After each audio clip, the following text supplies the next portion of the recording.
Movie की शुरुआत में हमें एक बूढ़ा आदमी दिखाया जाता है जिसे अल्जाइमर्स डिसीज होता है।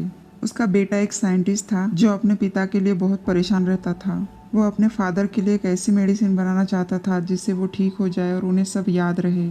और आखिरकार एक दिन वो साइंटिस्ट अपनी कोशिश में कामयाब हो जाता है। वो इस बीमारी की मेडिसिन तैयार कर चुका था और इसका रिजल्ट देखने के लिए इंसानों से पहले गोरिल्ला पर टेस्ट करते हैं। और वो जिस गोरिल्ला पर टेस्ट करते हैं वो बहुत ज़्यादा अक्लमंद और शार्प हो गया था। ये देखकर वो साइंटिस्ट बहुत ज़्यादा खुश हो जाता है और ये बात अपने सीनियर से शेयर करता है। वो कहता है कि मुझे अब इसकी टेस्ट इंसानों पर करनी है और वो कहता है कि इसके लिए तुम्हें अथॉरिटी से परमिशन लेनी होगी। और साइंटिस्ट कहता है कि वो लोग मुझे इजाज़त ज़रूर देंगे। और उस साइंटिस्ट के बोर्ड मेंबर्स के साथ मीटिंग रखी जाती है। वो लोग साइंटिस्ट से पूछते हैं कि तुमने बनाई हुई मेडिसिन के क्या फ़ायदे हैं। तो साइंटिस्ट कहता है कि मैंने इसे जिस चिंपांजी पर ट्राई किया वो बहुत अक्लमंद हो गया है और वो चाहता है कि वो इसे इंसानों पर भी टेस्ट करे ताकि अल्जाइमर्स बीमारी ठीक हो सके। बोर्ड मेंबर्स इस मेडिसिन की तारीफ करते हैं और उसके इस काम से बहुत खुश भी थे।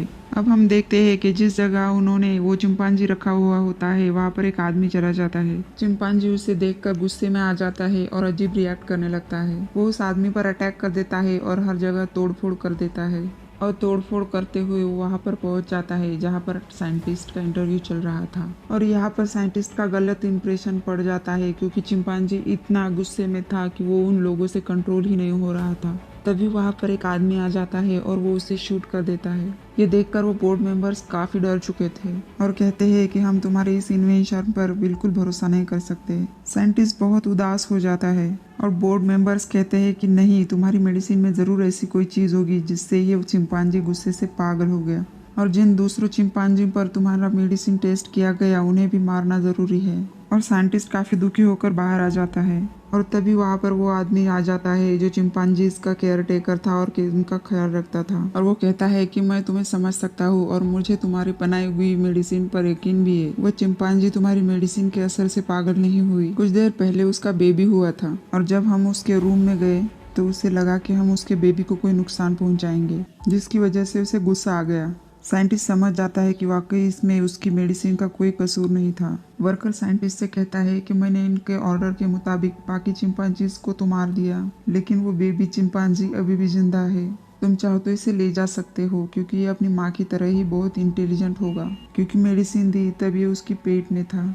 साइंटिस्ट उस बेबी चिंपांजी को अपने घर ले आता है और घर पर आते ही साइंटिस्ट के फादर उसे फीडर देते हैं और वो दूध की बोतल फौरन से पी लेता है। वो उनके साथ अच्छे से घुल मिल गया था। वो उनका नाम सीजर रख देते हैं। वो एक 4-5 साल के बच्चे की तरह बिहेव करता था। सीजर अब 1 साल का हो चुका था। वो बहुत शरारती भी था और इंटेलिजेंट भी। वो सब कुछ सीख गया था, इवन कलर्स, नेम, शेप को पहचानना और गेम्स भी खेलता था। देखते देखते 2 साल गुजर जाते हैं और सीजर अब 3 साल का हो चुका था। उसका दिमाग बहुत तेज काम करता था और इसके उल्टा साइंटिस्ट के फादर का दिमाग और भी कमजोर होता जा रहा था। वो इस बीमारी की वजह से तकरीबन पागल हो चुके थे, जिसकी वजह से वो नर्स भी उन्हें छोड़कर चली जाती है कि इनका इलाज अब मेरे बस में नहीं है, इनको हॉस्पिटल लेकर जाओ। अगले दिन वो साइंटिस्ट लैब में जाता है और उसने बनाई गई मेडिसिन लेकर आता है। वो सोचता है कि वैसे भी तो मेरे फादर पागल हो रहे हैं, तो क्यों ना मैं उन पर ये मेडिसिन लगा कर देखूं। मुझे पूरा यकीन है कि ये उन्हें ठीक कर देगी। और वो अपने फादर पर मेडिसिन लगा देता है और वो सुबह उठकर देखता है तो उसके फादर पियानो बजा रहे होते हैं। वो बहुत खुश हो जाता है कि उसके मेडिसिन ने पॉजिटिवली काम किया था। उसका फादर भी ये देखकर काफी खुश हो जाता है और वो अपने बेटे से कहता है कि मुझे मिलवाओ उस चिंपांजी से जो अपने साथ रह रहा है। लेकिन वो चिंपांजी किसी और के घर में उसके बच्चे की साइकिल लेने जाता है क्योंकि वो भी साइकिलिंग करना चाहता था। लेकिन उस घर का मालिक उसे पकड़ लेता है और उसे मारने ही वाला होता है कि तभी वहाँ पर वो साइंटिस्ट और उसका बाप आ जाता है। वो उसे रोकते हैं और कहते हैं कि ये बिल्कुल भी हार्मफुल नहीं है, ये तो बस खेलना चाहता था। इसी दौरान सीजर को छोटी सी चोट भी आई थी। वो साइंटिस्ट उसे अपने साथ जू ले जाता है ताकि बाकी जानवरों को देखकर उसे अच्छा फील हो। फिर वो उसे जानवरों के डॉक्टर के पास ले जाता है और उसे एक फीमेल डॉक्टर के पास ले जाती है। जब वो डॉक्टर सीजर का इलाज कर रही होती है तो वो देखती है कि ये तो बहुत अच्छा और इंटेलिजेंट है, क्योंकि वो साइंटिस्ट से इशारों में बातें कर रहा होता है। वो ये देखकर काफी हैरान होती है। तो वो साइंटिस्ट कहता है कि ये शुरू से ही बहुत इंटेलिजेंट है। सीजर साइंटिस्ट से इशारों में बातें करता है कि तुम दोनों को एक साथ खाना खाना चाहिए।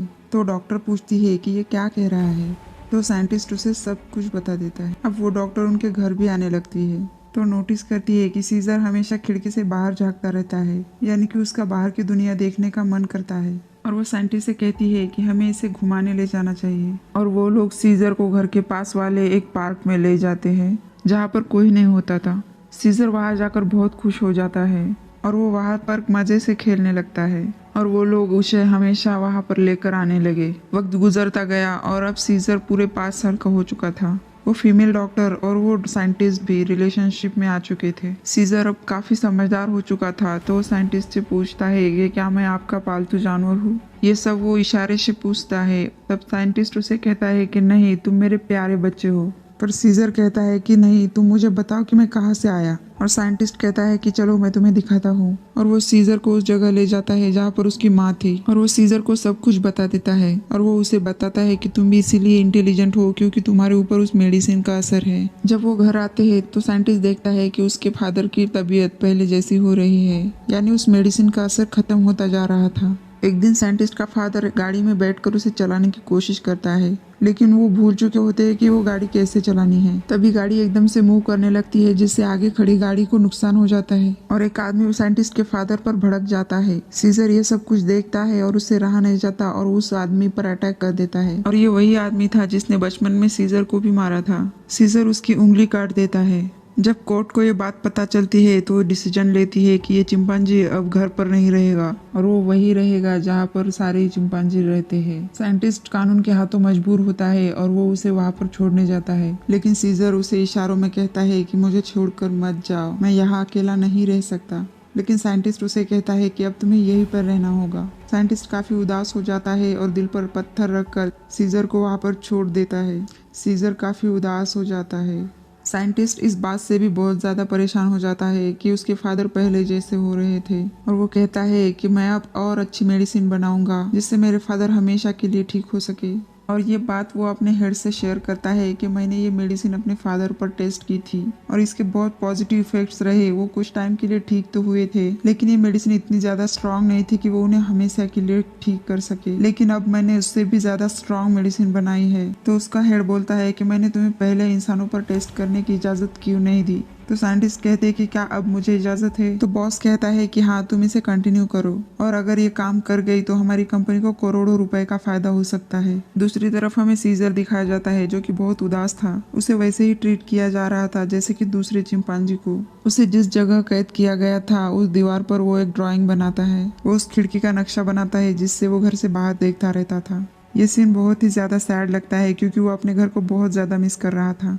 फिर हम देखते हैं कि वो लोग एक चिंपांजी पर उस दवाई की टेस्ट कर रहे थे जो कि साइंटिस्ट ने दोबारा बनाई थी, जिससे वो चिंपांजी बहुत ज़्यादा इंटेलिजेंट हो जाता है, जिसका मतलब ये था कि वो दवाई कामयाब हो गई।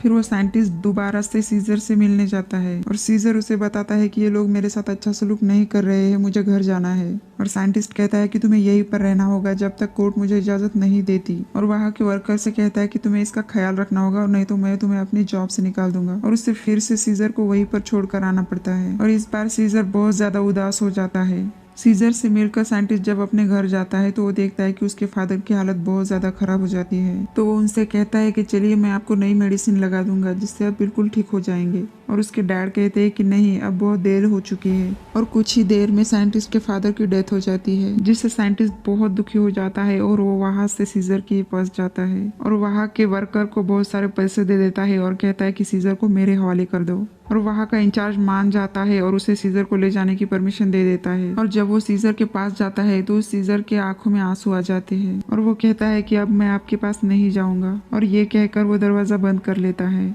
और दूसरी तरफ मुंह कर लेता है और साइंटिस्ट को मजबूरन वहाँ से जाना पड़ता है। वहाँ का वर्कर अपने कुछ दोस्तों को वहाँ पर लेकर आता है। उनमें से एक लड़का जब सीजर के पास आता है तो वो उसकी जेब से एक नाइफ निकाल लेता है और उस नाइफ की मदद से अपने केज का दरवाजा खोल लेता है। फिर वो बाहर आता है और एक गोरिल्ला से मिलता है जो कि सर्कस से आया हुआ होता है और उससे भी इशारों में बातें करने आती थी। और सीजर उसे कहता है कि जब तक हम साथ हैं तब तक हम जीत सकते हैं। और तभी वो वहाँ से निकल आता है और उस साइंटिस्ट के घर जाता है। वहाँ से उसने बनाई गई नई मेडिसिन उठाता है और फिर से वापस चला जाता है और वो दवाई वहाँ पर खोल देता है जिसकी वजह से सारे चिंपांजीज उसकी तरह इंटेलिजेंट हो जाते हैं। और तभी हमें पता चलता है कि दूसरे चिंपांजी पर वो नई मेडिसिन टेस्ट करते हुए एक वर्कर के मुंह में वो चली गई थी, जिसकी वजह से उस वर्कर की डेथ हो गई थी, जिससे हमें पता चलता है कि ये मेडिसिन इंसानों के लिए हार्मफुल है, जबकि इसका चिंपांजीज पर अच्छा असर होता है। फिर हम उस वर्कर को देखते हैं जो कि इन चिंपांजीज को तंग किया करता था। वो वर्कर सीजर को खुला देख उसे करंट लगाने लगता है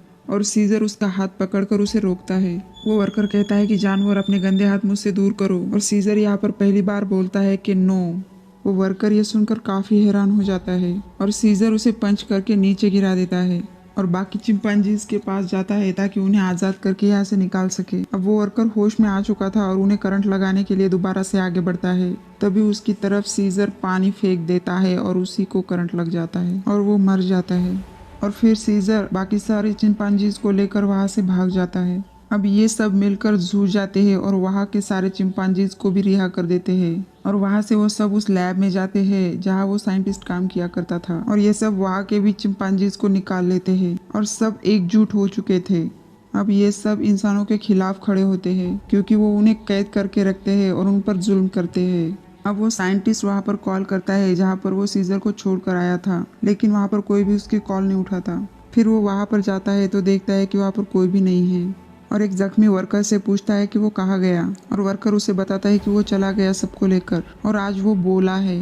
ये सुनकर साइंटिस्ट भी हैरान हो जाता है और वो समझ जाता है कि वो लोग कहाँ गए होंगे। वही दूसरी तरफ पुलिस भी चारों तरफ फैल गई थी ताकि चिंपांजीज को पकड़ सके। फिर वो सारे चिंपांजीज मिलकर उस पार्क में जा रहे होते हैं जहाँ पर साइंटिस्ट सीजर को लेकर जा करता था। वो एक ब्रिज के ऊपर से गुजर रहे होते हैं, तभी पुलिस उन पर अटैक कर देती है। चिंपांजीज भी बचाव में अटैक करते हैं और जब एक चिंपांजी पुलिस ऑफिसर को मार रहा होता है तब सीजर उसे ऐसा करने से मना करता है क्योंकि वो लोगों को नहीं मारना चाहता था। तभी साइंटिस्ट का हेड वहाँ पर अपना हेलीकॉप्टर लेकर आ जाता है और चिंपांजीज पर शूट करने लगता है, और तभी वहाँ पर एक बहुत बड़ा गोरिल्ला उस हेलीकॉप्टर पर अटैक कर देता है जिससे वो क्रैश हो जाता है और ब्रिज पर लटक जाता है। उस साइंटिस्ट का बॉस अभी भी जिंदा होता है और तभी वहाँ पर कोबा आ जाता है जिस पर उन्होंने लैब में वो नई मेडिसिन टेस्ट की थी, और कोबा उस हेलीकॉप्टर को वहाँ से नीचे गिरा देता है और वो साइंटिस्ट का बॉस वहाँ पर मर जाता है। अब सारे चिंपांजीज मिलकर उस पार्क में आ जाते हैं जहाँ पर सीजर पहले खेलने के लिए जाया करता था, और उनके पीछे पीछे वहाँ पर वो साइंटिस्ट भी आ जाता है और सीजर से कहता है कि बस भी करो, अपना गुस्सा उतार दो, तुम ये सब कुछ बस करो, मैं तुम्हें अपने साथ ले जाऊंगा, तुम्हारा प्रोटेक्शन करूंगा और तुम्हारा ख्याल भी रखूंगा,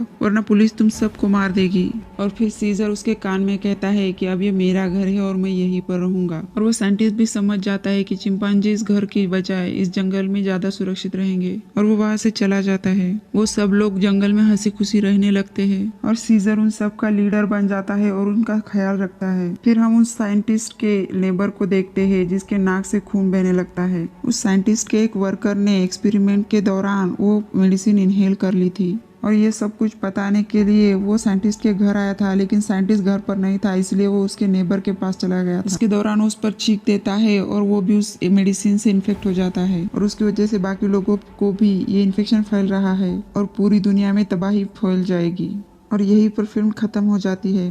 तो दोस्तों, अगर वीडियो आपको अच्छा लगा हो तो लाइक ज़रूर करें और प्लीज़ प्लीज़ प्लीज़ चैनल को सब्सक्राइब ज़रूर कीजिएगा।